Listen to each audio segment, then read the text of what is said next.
can see it when I'm driving all around, but I look at it and I think it's green energy, so I just think it's wonderful. What do you think? Did you like... Boring. Boring. Did you like the view better from home when they were here or when they weren't here? When they were here. When they Were. You like them? Do you like them? Yeah?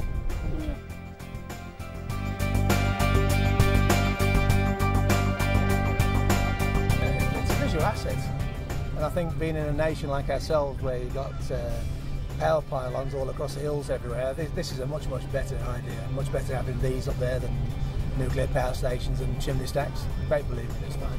There's nothing wrong with it. It's not doing anybody any harm up top there because nobody goes, do they? No, the sheep won't be bothered about it. When you look up at them, they make you feel a bit dizzy.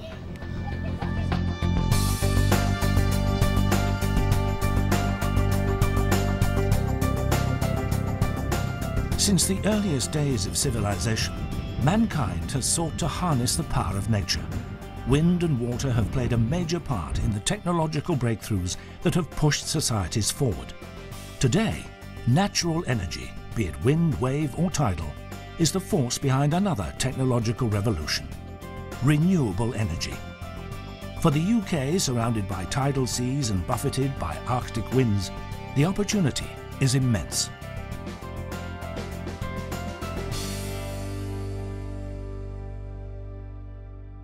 And what does it mean, therefore, in real terms? Well, first, it will turn the North Sea and our other coastal waters into the equivalent for wind power of what the Gulf of Arabia is for the oil industry. This year, Britain will surpass Denmark as the country with the highest operating offshore wind capacity in the world. At the heart of the renewable energy business in the UK is the British Wind Energy Association.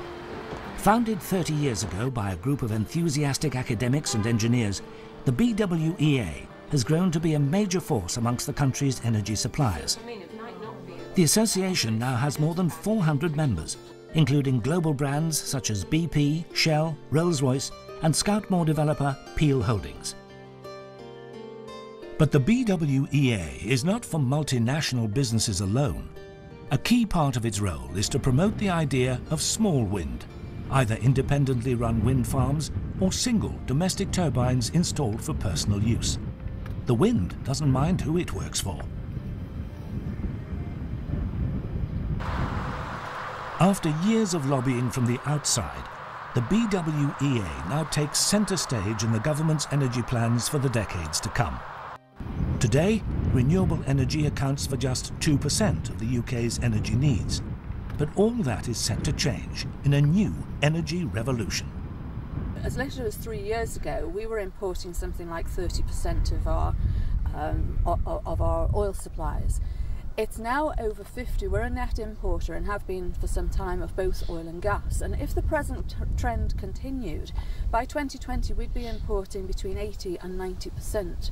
And as well as the vulnerability of that supply, which is coming predominantly from the Eastern Bloc, we also have to accept the volatility of price. And all of this time, the UK is enjoying Europe's richest, most abundant natural resource. And we just think it makes absolute good, sound common sense to harness that for the benefit of the UK, to secure our energy supplies and stabilise our prices.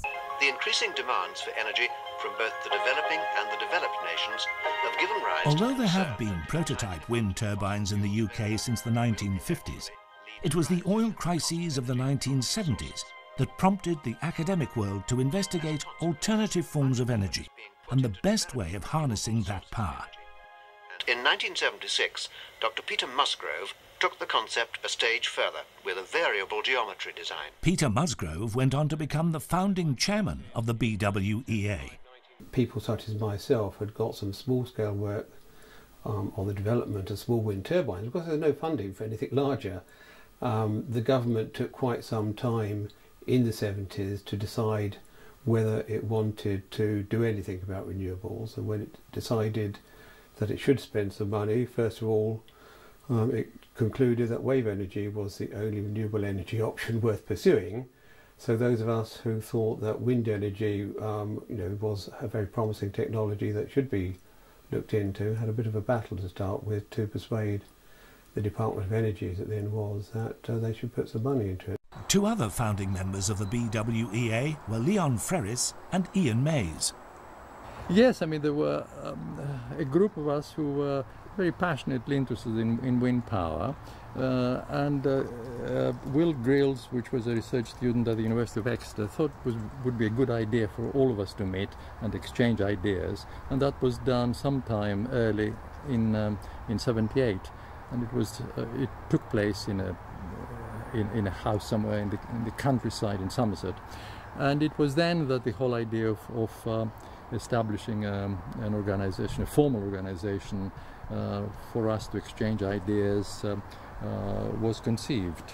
It was a group, I suppose, which sort of spun off from the intermediate technology early initiatives, to form an organisation which was focused just on wind, to try and drive the agenda forward.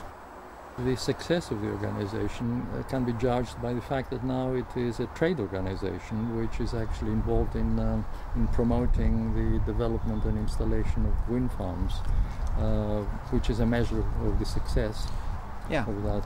Absolutely, and it, very much in those early days, the politicians needed to be educated and persuaded that it was the right thing to do. The first wind farm in the UK opened in Cornwall in 1991. At the time, there were 263 turbines with a total installed capacity of 83 megawatts.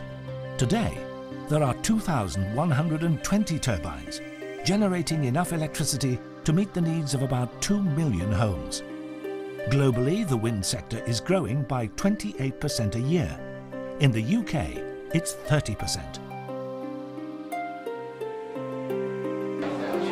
As was evident from the numbers attending this BWEA event at the Labour Party conference, politicians are now taking renewable energy seriously.